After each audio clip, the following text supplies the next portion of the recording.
Welcome back to Automatech's Watch and Learn series. Today we will be reviewing how to activate Kepware licenses offline. What this is going to require you to do is connect to the offline computer to set up create an activation file, and then take that activation file back to a computer that is connected to the internet and open up your Kepware account and be able to get a secondary activation file and then return that back to the offline computer.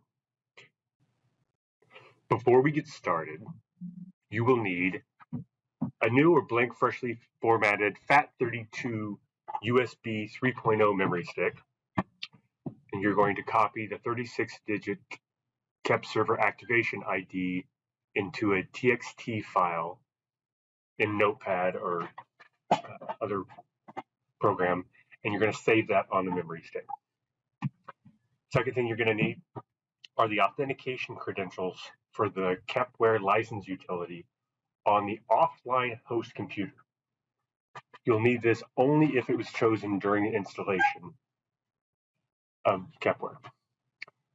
And the third thing, you'll need access on a second computer that has internet access, and you'll need a Kepware account. We recommend creating a site-wide username and password that can be managed by a group rather than an individual. This will reduce issues with rehosting or transferring licenses in the future. First thing you're going to do is, on the host computer, you need to open up the Kepware license utility. So it can be found either under Start, then Kepware license utility, or it can also be found in the system tray by going to the Kepware EX logo, right-clicking, and then selecting license utility. This is the point where if you had an administrator username and password, that you would have needed to input those. Then what you're going to need to do is make sure that when this pop-up comes up, make sure that perform licensing operations online when possible is deselected. And you're going to activate. Select I have one or more software activation IDs. And then at this point, you're going to connect your USB drive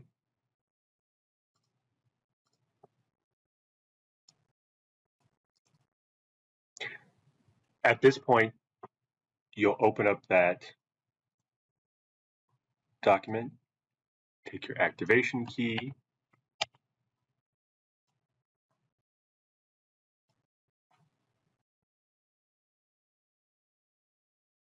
and paste it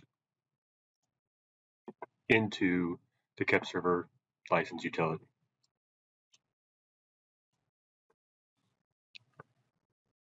The machine identifier will come up, and as well as optional server location and description. We very much recommend that you put these, fill these items in and make them logical. Once again, it'll really help if you ever have any issues with software activations or having to transfer stuff down the road. All right, so then what you're going to do next is you're going to do the save to file. And once again, you're going to save this activation request to the USB. And you can leave this open. And at this point, you're going to have to go to the online computer.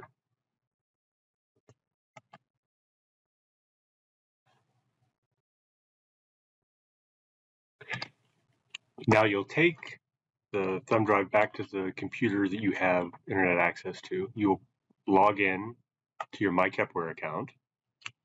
Once again, we recommend doing a site-wide activation in case people end up leaving the company.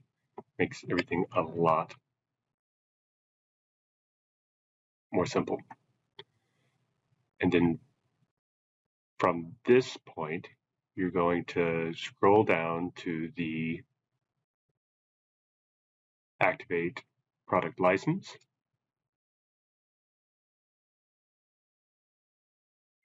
And you can give, at this point, USB drive back in.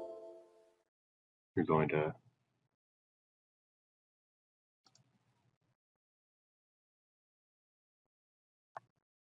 upload the request file.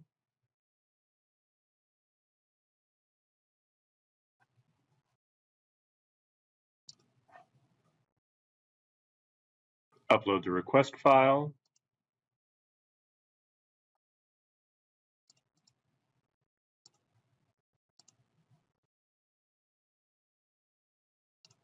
And the end user, fills in all of your data information. So I acknowledge, I acknowledge, I acknowledge. Generate an activation response file.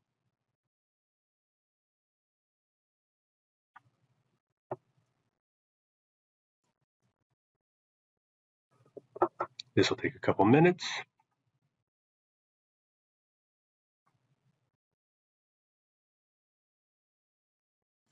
Now you download the activation response file.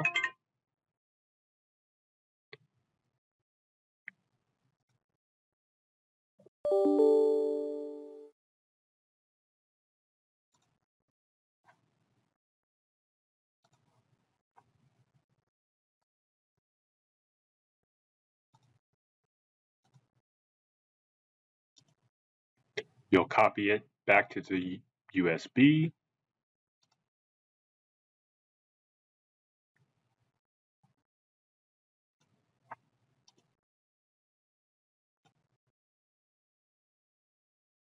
And then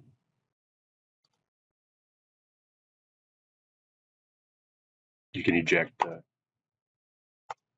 thumb drive. At this point, you can take this back to your offline machine, connect in your USB,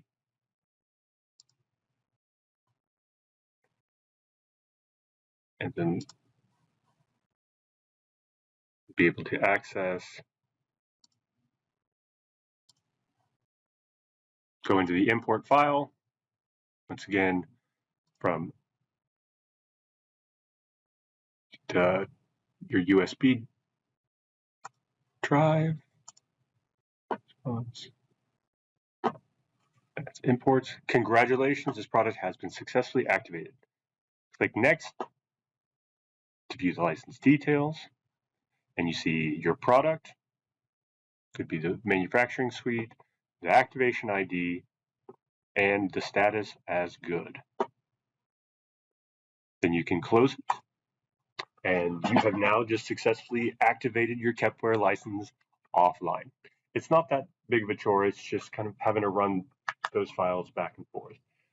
You're also able to have, during that one activation cycle, you could have multiple different hosts activation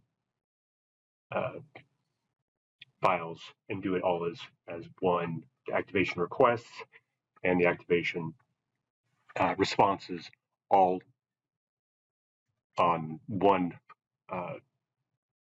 thumb drive and do it as one action.